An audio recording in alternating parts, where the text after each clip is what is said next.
Essa noite fria, vamos abrir nosso coração e aquecê-lo diante da palavra do Senhor.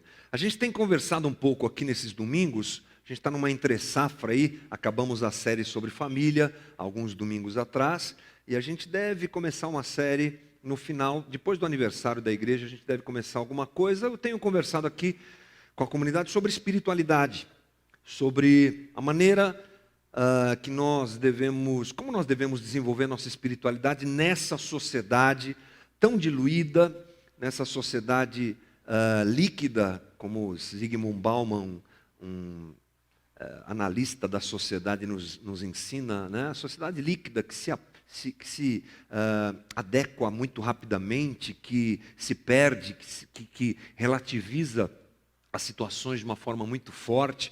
Então, como é que deve ser, essa tem sido a nossa conversa aqui, as nossas conversas, a nossa espiritualidade nesses dias. Não foi uma série preparada, nada, a gente tem pensado, orado, buscado, e nas minhas devocionais aqui algumas coisas brotam no coração e a gente tem conversado aqui com os irmãos. Hoje eu quero usar um texto bastante conhecido para a gente conversar um pouco mais sobre espiritualidade, sobre essa caminhada nossa aqui, que é o texto de João, capítulo 4, quando Jesus encontra a mulher samaritana. Todo mundo conhece esse texto, ele não vai aparecer no telão, que eu não preparei os slides esses dias, mas você deve se lembrar, né? Jesus, ele passa por uma região ali em Israel, chamada Samaria. Israel viveu um momento de ruptura, onde dois reinos se estabeleceram, um deles era Israel e o outro era Samaria. E essa situação de divisão dos reinos, das tribos, trouxe problemas e conflitos culturais, problemas e conflitos sociais e religiosos, vamos chamar assim, né? Esses dois povos se estranhavam bastante, todo mundo sabe bem, e dizem os estudiosos, e a própria Bíblia nos dá a entender, que os judeus não gostavam muito de passar por aquele território, justamente evitando o contato com os samaritanos. A treta era tão complicada que eles, né, evitavam passar por lá. Era mais séria que Brasil e Argentina, pode ter certeza, né? A coisa era mais complexa. Mas Jesus passa por Samaria. Aliás, o texto eu vou ler a partir do versículo 20, mas antes disso, lá nos primeiros versículos desse texto, está escrito no texto bíblico que era necessário Jesus passar por Samaria, porque ele tinha uma obra a fazer ali, parte do seu trabalho ministerial, da sua instituição do reino de Deus, aconteceu ali em Samaria. Então, ele passando por Samaria, junto com seus discípulos, um dia quente, como é normal em Israel, né? Região desértica, aquela coisa toda. Jesus cansado, procura um lugar para descansar, encontra um poço e uma mulher ali tirando água. Ele para conversar com aquela mulher, e eles têm uma conversa bem esquisita, vou até dizer assim, bem diferente. Os diálogos narrados por João são diálogos que a gente tem que prestar atenção, porque parece que uma pessoa está falando melancia e a outra está falando abacate, sabe? Um está falando A, o outro está respondendo Z. Os diálogos de João, registrados por João, têm essa característica, mas é óbvio que há uma intersecção, há um complemento de um com o outro, é óbvio, né? Mas João enfatiza a direção que Jesus dá nas conversas, é bem interessante. E ele começa a conversar com essa mulher, e num dado momento essa mulher percebe que Jesus não era um homem comum, que ele era alguém diferente, e ela o qualifica como profeta, porque ele identifica e revela para ela que ela tinha uma questão matrimonial meio mal resolvida. Você sabe disso, né? Ela apresenta isso, Jesus apresenta isso, ela confirma, e a partir desse ponto que eu quero analisar a conversa de Jesus, quando ela reconhece que Jesus é um profeta, é um homem diferente. Então a gente vai ler a partir do versículo 20, que diz assim: nossos antepassados adoraram neste monte, mas vocês, judeus, dizem que Jerusalém é o lugar onde se deve adorar. Jesus declarou: creia em mim, mulher, está próxima a hora em que vocês não adorarão o Pai, nem neste monte, nem em Jerusalém. Vocês, samaritanos, adoram o que não conhecem, nós adoramos o que conhecemos, pois a salvação vem dos judeus. No entanto, está chegando a hora, e de fato já chegou, em que os verdadeiros adoradores adorarão o Pai em espírito e em verdade. São estes os adoradores que o Pai procura. Deus é espírito e é necessário que os seus adoradores o adorem em espírito e em verdade. O que acontece é que essa mulher, quando ela percebe que Jesus é um profeta, e assim ela o chama, ela faz uma pergunta muito interessante. Onde se deve adorar? Qual o lugar adequado para adorar Jesus? A gente deve adorar aqui, em Samaria, no Monte Gerizim, onde existe um templo aqui, ou a gente deve ir até Jerusalém e adorar lá no templo de Salomão, no templo de Davi? Onde é o local adequado para adoração? Ela não podia perder essa oportunidade, já que ela estava diante de um homem diferenciado nesse quesito. A pergunta dessa mulher tem a ver com religião. Qual é a verdadeira religião? Como é que a gente encontra Deus? Ô profeta, você que é tão diferente, percebo que você tem uma relação diferente com Deus, me esclarece onde está Deus, qual é o melhor lugar para adorá-lo, qual o local adequado para adorá-lo? Eu acho que essa é uma pergunta que acompanha a humanidade desde que ela existe, né? Todo mundo tem um anseio, todo homem, toda a humanidade tem um anseio pelo seu Criador. Alguns tentam satisfazer esse anseio através do dinheiro, quando acham que a partir do primeiro milhão serão resolvidos na vida e tudo vai ser respondido. Chegam no primeiro milhão, descobrem que não, querem mais um, e aí vão de milhão em milhão. Parece a festa de ontem, curau, né? Milho quente, é milhão em milhão. Piada feia, mas tudo bem, só para distrair um pouco, né? Outros acham que isso está na carreira profissional. Quando eu chegar naquele cargo de gerência, quando eu atingir um certo lugar e que eu estiver uma notoriedade, vai ser resolvido. Outros acham que é nas relações humanas.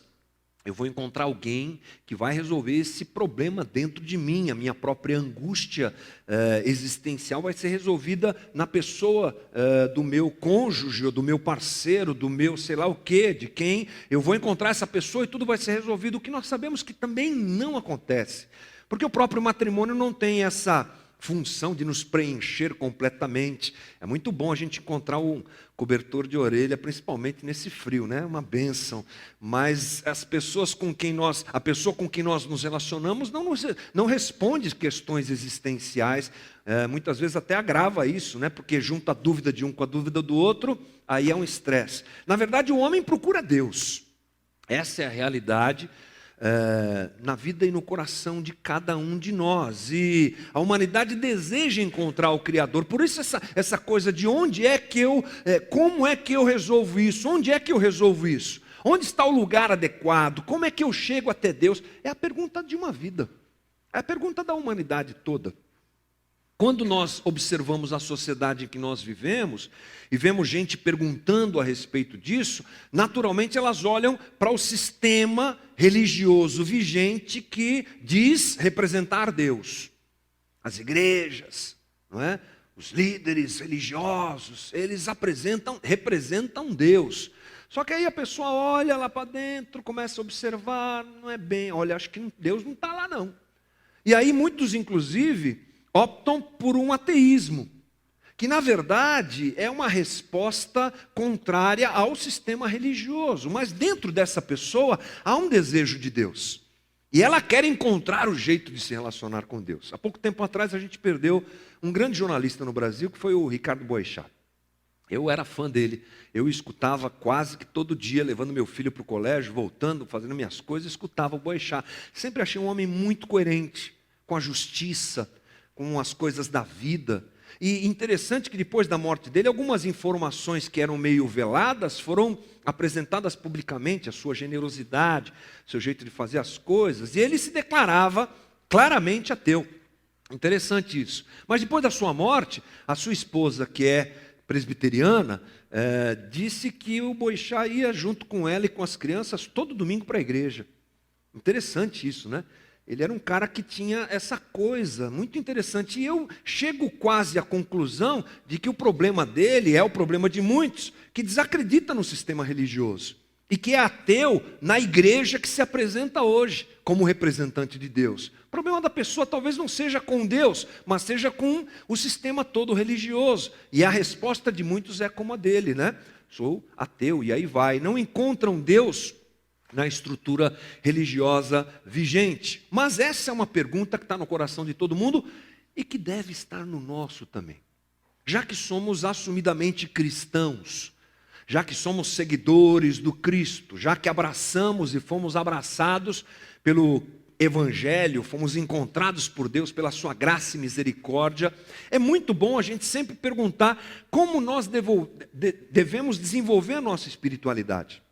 Essa tem sido a tônica das nossas conversas. Qual o caminho para uma verdadeira e saudável relação com Deus, mesmo sendo cristão? Eu preciso perguntar isso. A Bíblia toda, é óbvio que trata desse assunto.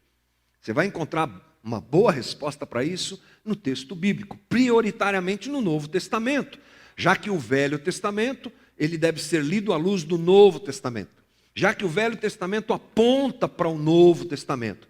É perigoso nós olharmos para o Velho Testamento com um olhar doutrinário e acharmos que ali está a resposta de uma relação de espiritualidade saudável com Deus, e a gente vai lá e quer abraçar, por exemplo, o judaísmo. Algumas igrejas evangélicas hoje gostam bastante, o pessoal usa kippah, tem o menorá, tem um monte de coisa ligada ao judaísmo, mas é um equívoco, porque essa deve ser a leitura do Velho Testamento através do Novo. Portanto, a nossa concentração maior de informações está no Novo. Paulo fala sobre isso, é óbvio, derrama muitas e muitas informações sobre isso, fala em Romanos sobre a graça, fala em Gálatas sobre uma espiritualidade saudável, justamente porque o judaísmo penetrou na igreja. Essas coisas todas estão lá no texto bíblico, pode ter certeza. Mas é bom a gente olhar para a figura central de tudo isso, que é Jesus. E a ideia de hoje para a nossa conversa é nós percebermos, através do que Jesus fala, do seu comportamento e da sua resposta a essa mulher, encontrarmos um jeito de termos mais informações a respeito de uma espiritualidade saudável. A primeira coisa que não devemos esquecer jamais é que o centro de uma espiritualidade saudável é a pessoa de Jesus Cristo. Isso é inegociável. Não há quem nos ligue a Deus senão Jesus Cristo. Homem, 100% homem, 100% Deus. A igreja demorou séculos para chegar a essa conclusão que a gente hoje fala assim, né? Jesus era Deus, Deus e homem e tal. A igreja custou para chegar nessa conclusão. Aquele que se encarna, conforme o próprio apóstolo Paulo nos diz lá em Filipenses, e vai à cruz para tomar o nosso lugar, ele está no centro de qualquer tipo de tentativa humana de se relacionar com Deus. Cuidado com essa história de que todos os caminhos levam a Deus. Não adianta, você pegar a Dutra, você vai sair no rio, né? Ela tem um caminho, ela é uma direção, e a gente fica ouvindo essas coisas nesse tempo relativista que vivemos, é muito assim. Como é que é a tua espiritualidade? Eu gosto disso, eu adoro aquele, eu tenho minhas coisas, sabe? Isso é um grande engano desse tempo em que nós vivemos. A figura do Cristo é fundamental. Por exemplo, Paulo escrevendo a Timóteo diz em 1 Timóteo 2,5: pois só há um Deus e um só mediador entre Deus e o homem, Cristo Jesus, homem. Ponto. Tudo se centraliza nele, tudo converge a ele, tudo se concentra nele. É nele que está o caminho para encontrarmos o relacionamento com Deus. Isso é inegociável. Portanto, a gente não pode, diante dessa realidade, colocar nossa espiritualidade na mão de ninguém. Primeira coisa para a gente pensar: a responsabilidade da nossa espiritualidade é nossa. É a tua relação com Jesus Cristo, a tua relação com Deus através da pessoa de Jesus Cristo e tendo dentro de você a ação do Espírito Santo, a Trindade agindo na nossa vida. Não terceirize a tua espiritualidade. É claro que Deus, trabalha também coletivamente. E a gente não deve desprezar isso. Deus age no nosso meio. É claro, somos um corpo, o corpo de Cristo.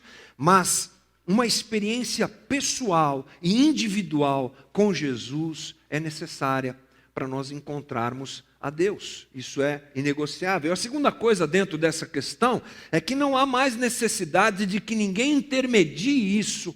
Essa relação tua com Deus acontece através da pessoa de Jesus Cristo e de mais ninguém. O Velho Testamento nos apresenta a figura do sacerdote. E dentro da espiritualidade de Israel, o sacerdote era muito importante, porque ele intermediava ao povo. Ele intermediava, por exemplo, o sacrifício, que devia ser feito para o perdão de pecados. Era um homem revestido dessa condição. Deus trabalhou assim com Israel. Mas hoje essa figura não existe mais. Não faça do teu pastor o sacerdote. Aliás, a gente gosta de chamar pastor de sacerdote, né?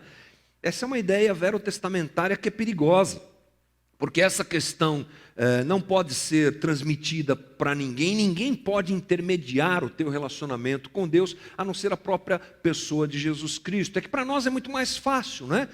Encontrar alguém que represente Deus aqui na terra por uma necessidade que temos, mas não faça isso, não substitua Jesus por ninguém.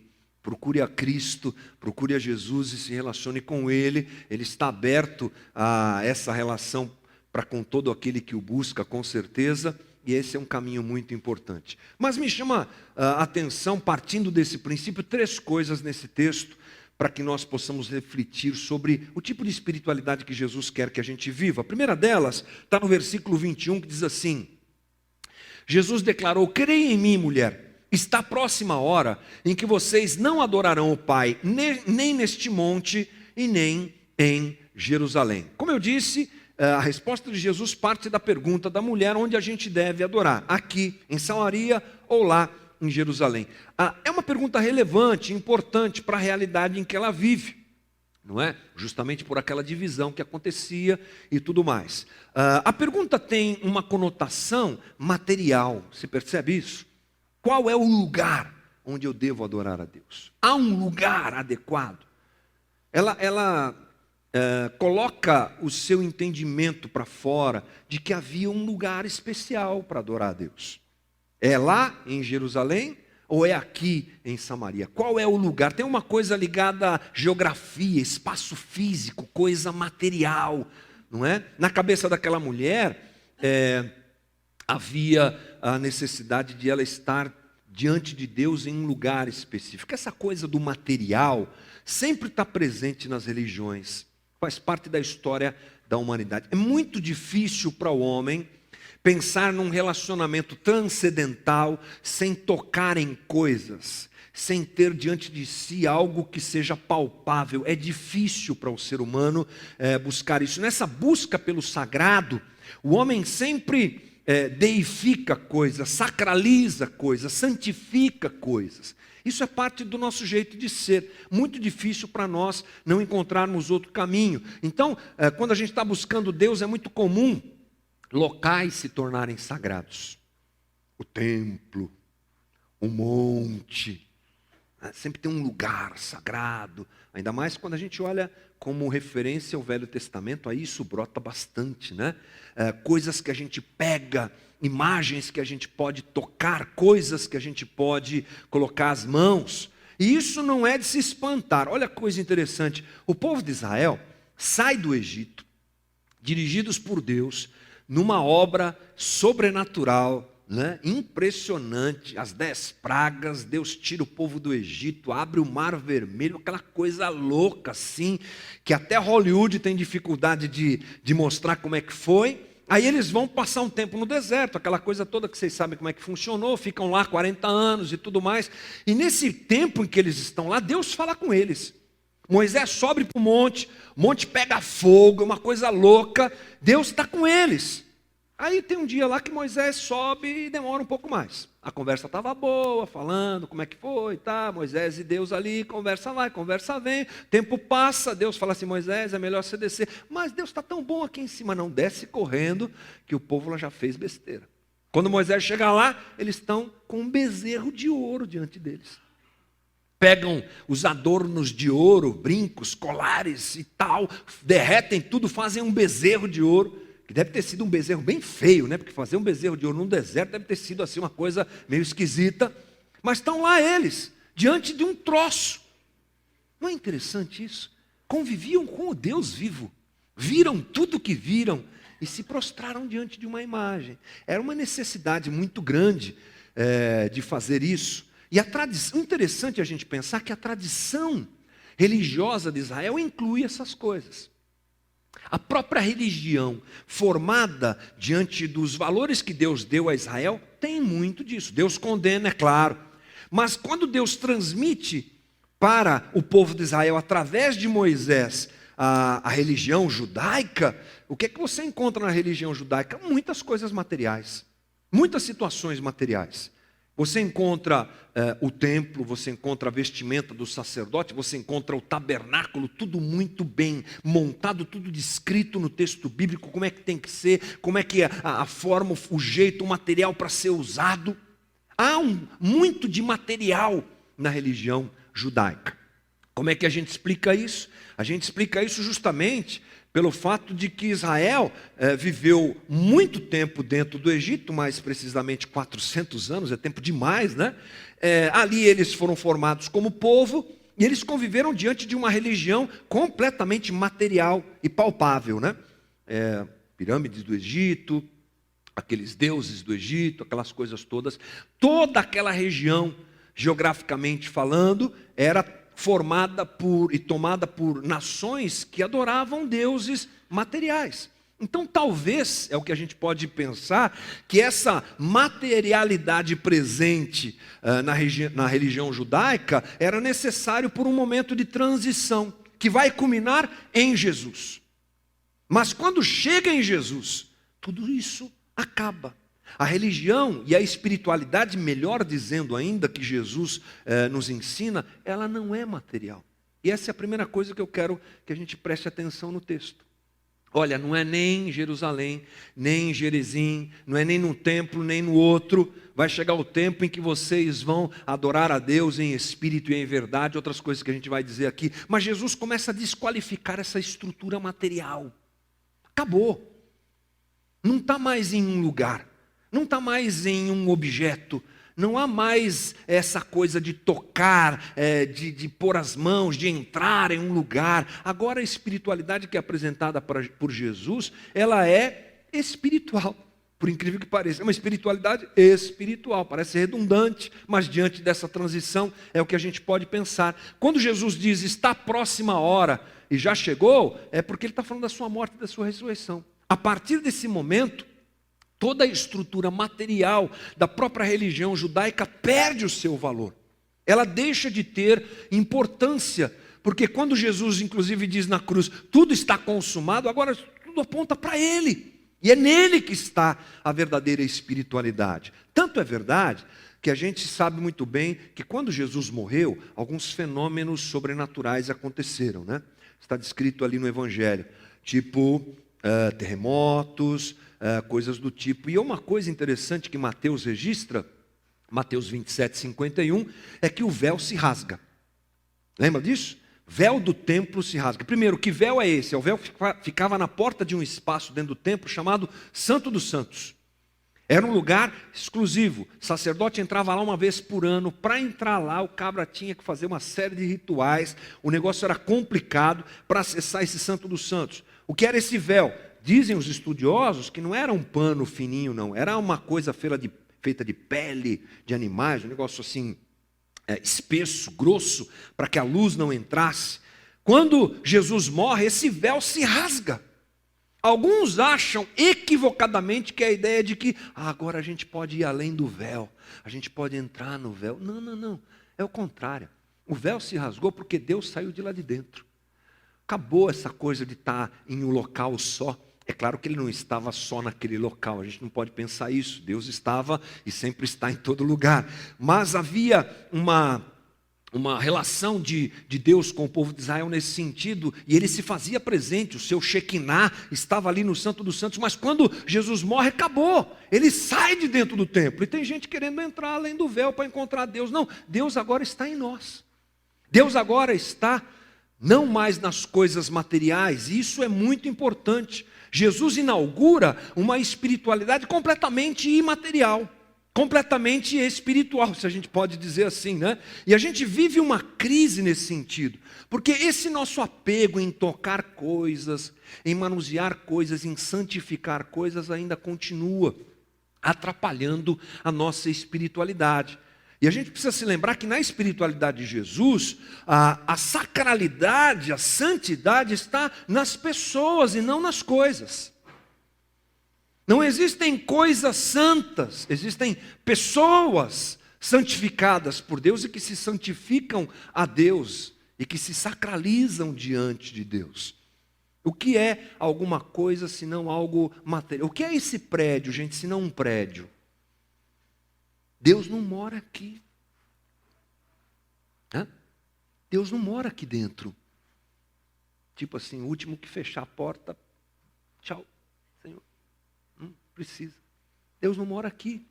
Deus não está nas estruturas físicas. A gente tem uma necessidade de fazer isso. A gente chama o palco de altar, gente. Altar sou eu, altar é a minha vida, que é oferecida diante do Senhor todo dia.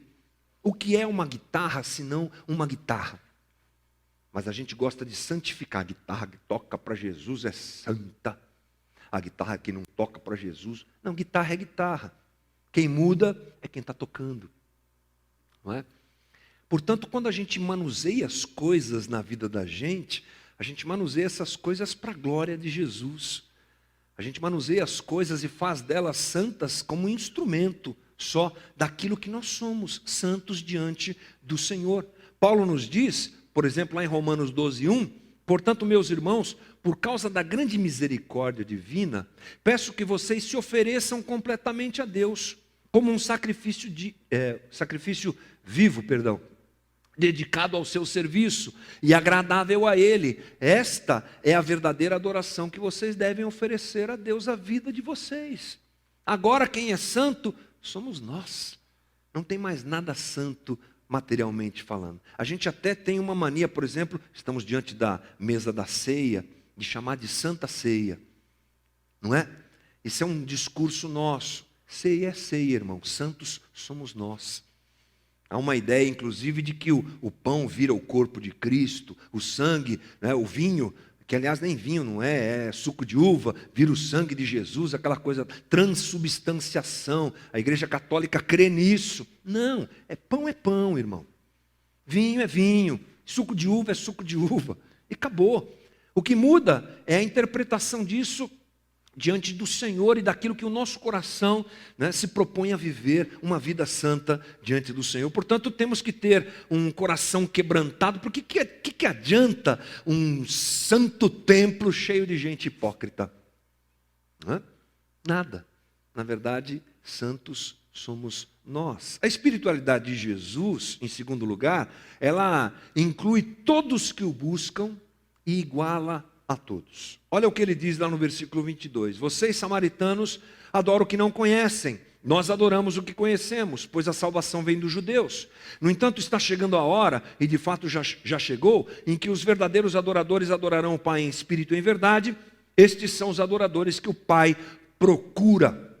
Primeira coisa que Jesus fala é a confirmação da importância de Israel, da importância do povo judeu na trajetória da salvação humana. Isso é inegociável, inegável. A gente tem que reconhecer que Deus levanta um povo diferente através de Abraão, lá em Gênesis capítulo 12, e essa história é a história da humanidade que vai se fundindo dentro do judaísmo e depois se desemboca na pessoa e na figura de Cristo. A gente não adota essa ideia judaica na nossa forma de viver, porque vivemos a sequência dessa situação, mas Jesus reconhece isso e é verdade. No entanto, o que acontece a partir de Cristo é que o monopólio da salvação acaba. E ele é aberto a todo aquele que crê. Todo aquele que reconhece Jesus como Deus encarnado, que morre no seu lugar, no meu lugar, para me ligar a Deus. Esse é o processo de salvação. Crer em Cristo Jesus como Senhor e Salvador, como aquele que entrega a sua vida para nos salvar. A partir disso, a salvação, ela ganha a conotação de ser aberta a todos. Agora não mais de forma étnica, não tem um povo só, não tem uma hereditariedade que alcance especificamente algumas pessoas. Salvação em Cristo Jesus não está só para ricos, nem só para pobres, não está só para gente que tem formação em MBA, ou como para gente que é analfabeta. A salvação está distribuída para todos. E o mais interessante é que ela iguala a todos, coloca todos no mesmo patamar. Paulo fala claramente isso, por exemplo, no livro de Gálatas. Essa situação muitas vezes nos é perturbadora e a gente quer ter o monopólio disso. Um grande equívoco, porque a espiritualidade proposta por Jesus é aquela que é aberta a todos, ela está disponível a todos e que deve ser manifesta na própria forma da comunidade ser, uma comunidade que acolhe, que recebe a todos, porque todos são iguais diante de Cristo. Somos um corpo diante de Cristo, igualados pelo sangue do Cordeiro. O teu dom me serve, o meu dom te serve, e assim a gente vai desenvolvendo a nossa espiritualidade. Por isso é que nós precisamos tomar cuidado, porque nós gostamos de nos segmentar, gostamos de carregar a placa de que nós somos diferentes e melhores do que os outros, gostamos de achar que nós somos assim, the best. E a gente se isola, e a gente, às vezes até dentro da própria comunidade isso acontece. Ok, há situações que nos unem, há coisas que nos aproximam, né? Os corintianos ficam aqui, os palmeirenses ficam ali, tudo bem, não tem problema, faz parte. Os músicos estão sempre mais perto uns dos outros, né? Pessoal que gosta de informática, e aí vai, sei lá, qual é o tipo de coisa que te agrega, que te liga a outras pessoas, normal. Mas dentro de uma visão clara do cristianismo, nós somos todos iguais em Cristo Jesus. Todos iguais. Diante de Cristo não há hierarquia, porque um só é o cabeça, e esse cabeça é Jesus Cristo, Senhor. O que a gente faz é dirigir a comunidade com temor e zelo para que as coisas aconteçam, mas diante do Senhor somos todos iguais. Portanto, nós precisamos permitir que exista uma relação de amor realmente entre nós. Aliás, é o que Jesus está dizendo e fazendo, conversando com uma mulher samaritana. Os discípulos chegam, gente, e eles ficam espantados. O que é isso? O que Jesus está fazendo? Será que ele está bem? Está com febre? Está sem comer muito tempo? Foi conversar com uma samaritana.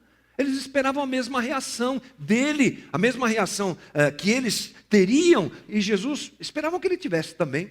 Um grande engano, porque ele iguala a todos. Aliás, Jesus prega para romano, Jesus prega para grego, Jesus prega para samaritano, e esse é o princípio da igreja, a unidade de todos nós. Aliás, essa situação é que chama a atenção da igreja primitiva, que vive um momento, quando começa a igreja, é uma sociedade mais sectarista que a nossa ainda, mais dividida ainda.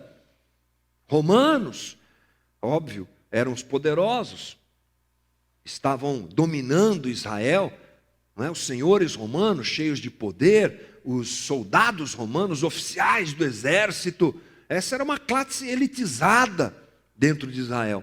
Aí você tem os judeus que eram oprimidos, você tem os gregos enfiados em tudo isso daí, várias nações, várias línguas, várias culturas, bem separados uns dos outros, mas de repente a igreja surge e esse pessoal não está tão separado não, agora eles estão vivendo juntos. E as barreiras vão caindo, vão diminuindo, e isso chama a atenção da sociedade, que vive, que percebe que havia alguma coisa diferente ali.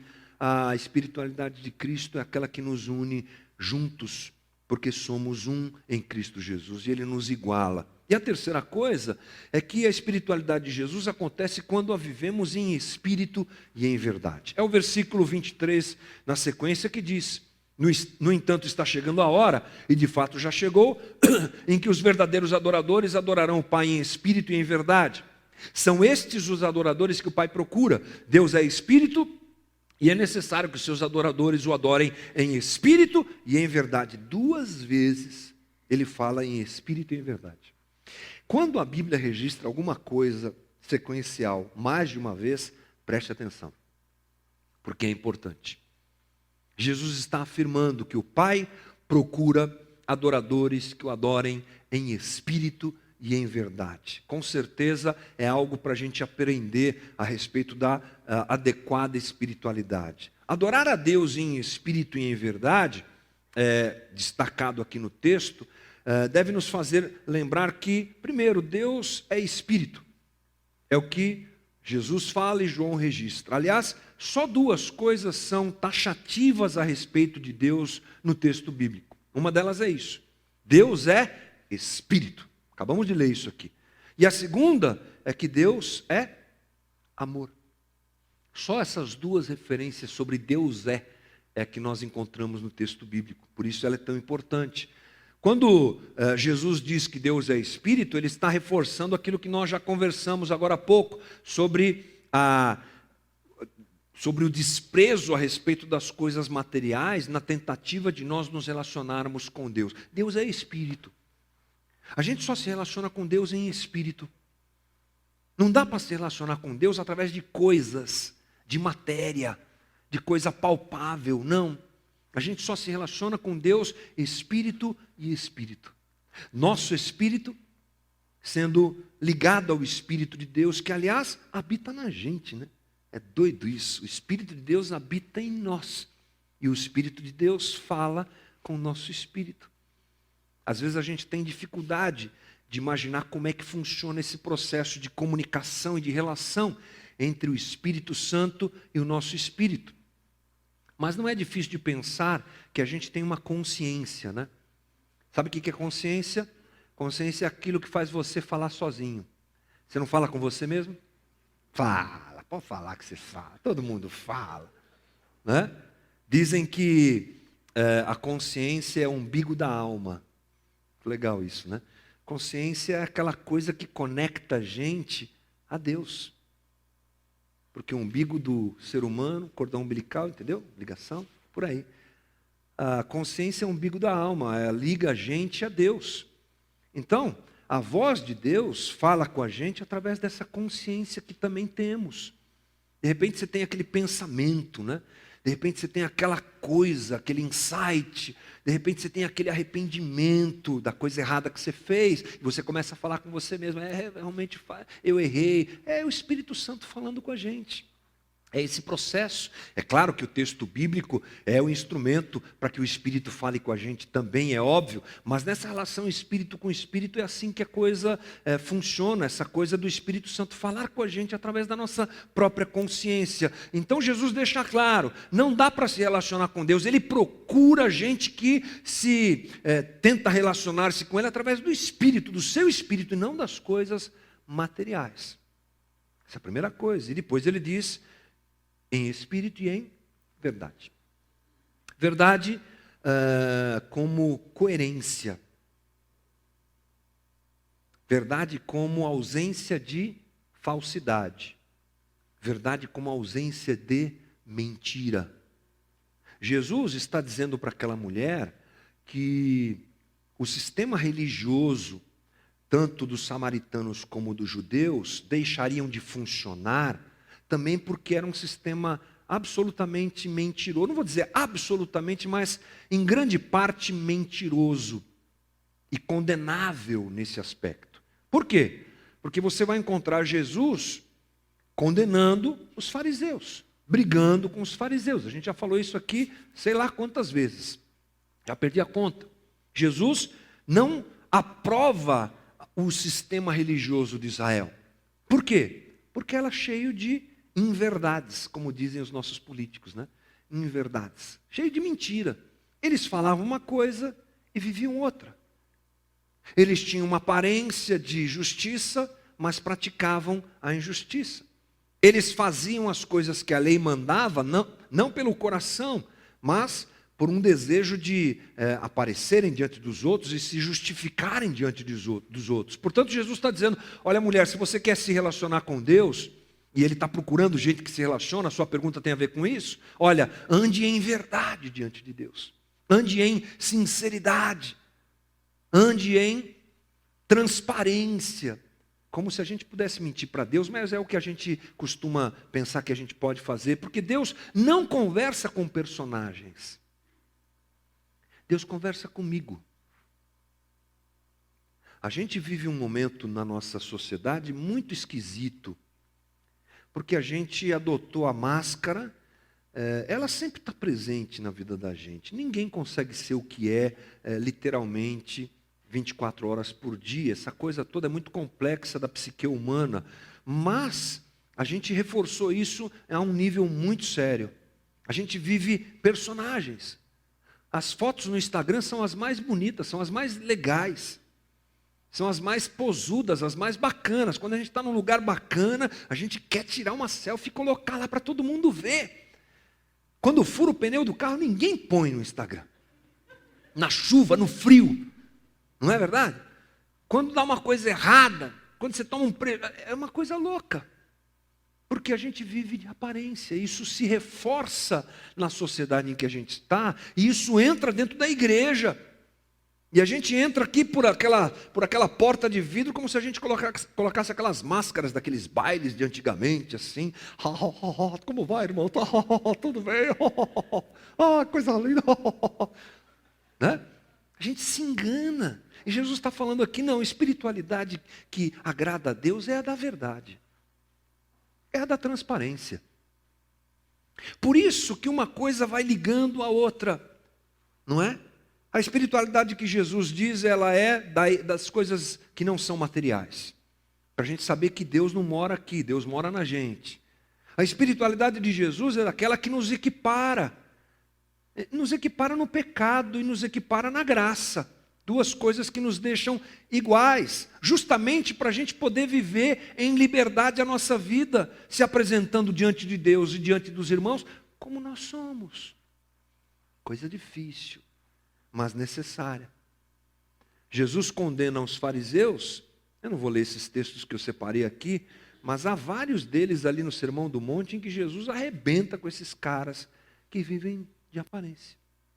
Se eu quero uma espiritualidade saudável com Deus, se eu quero descobrir onde é o lugar, vamos colocar assim, em que Deus vai me ouvir e eu vou poder me relacionar com Ele, na honestidade e na sinceridade, Deus nos ouve. A gente tem alguns exemplos bíblicos muito bonitos nesse sentido. Gente que nós condenaríamos é aprovada por Deus. De quem a gente está falando? Davi. Como é que Davi é chamado, lá em Lucas, de um homem segundo o coração de Deus? Me fala isso, me fala aí. Como é que é isso? O cara adultera, aí a mulher fica grávida. Para resolver o problema, ele manda chamar o marido da mulher que está em guerra e dá um jeito de colocar ele na frente da batalha. Primeiro ele chama o cara para ver se ele dorme com a mulher, porque aí ela, está grávida, que bacana, foi ele, né? Aquela coisa toda, não dá certo isso aí. Depois ele dá um jeito de colocar o cara na frente da batalha e o cara morre. Um rei de Israel fez isso. E ele fica assim meio entorpecido pelo pecado, fingindo que está tudo bem, pegou a máscara, tudo certo, vamos embora. Aí chega Natã. E quando Natã revela o que aconteceu, Davi se acaba. Ele podia dizer, o que você tem a ver com isso? Sou rei, rapaz, eu faço o que eu quero.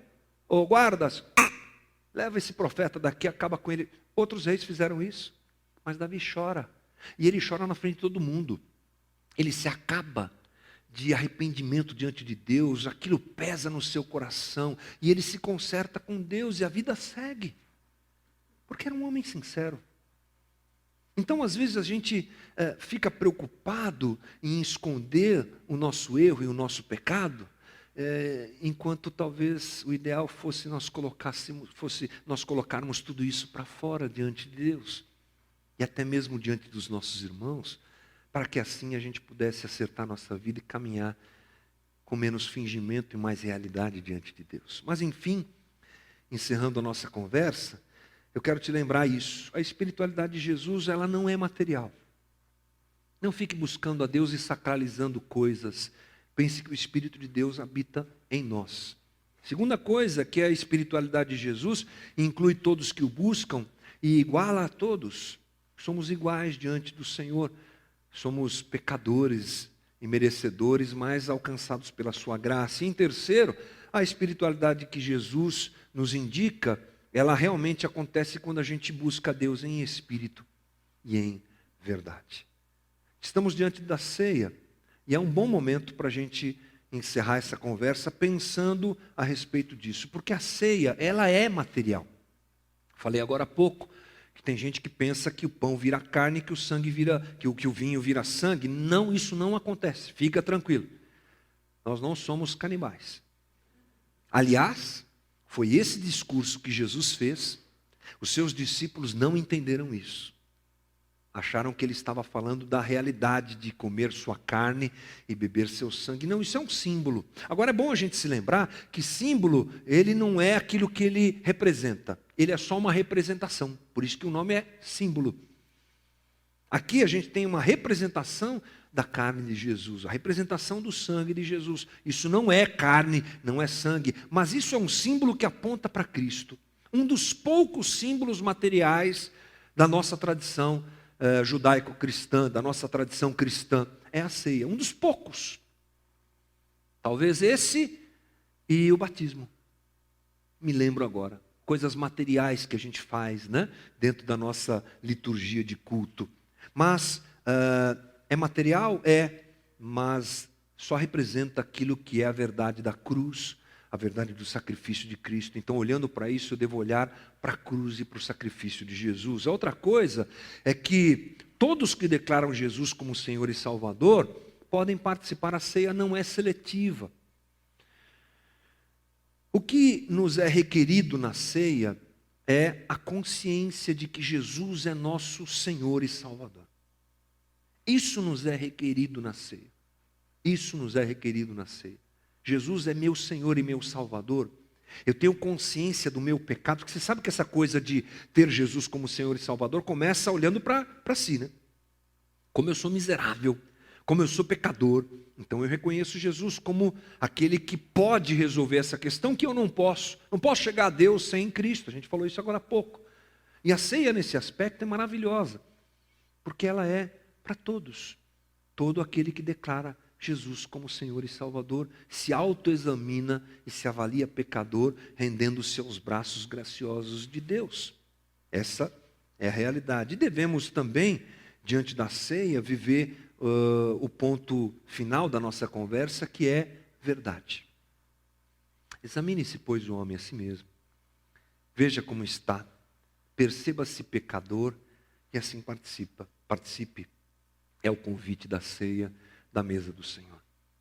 Que hoje nós possamos pensar em tudo isso, refletir em tudo isso e participar da ceia a partir desses valores, para a gente viver uma espiritualidade saudável e a gente não chega ao final da vida olhando para trás e percebendo quanta bobagem eu fiz. A gente tem a instrução da Bíblia para nos dirigir nesse sentido. Sejamos nós aqueles que se abrem para viver em espírito e em verdade.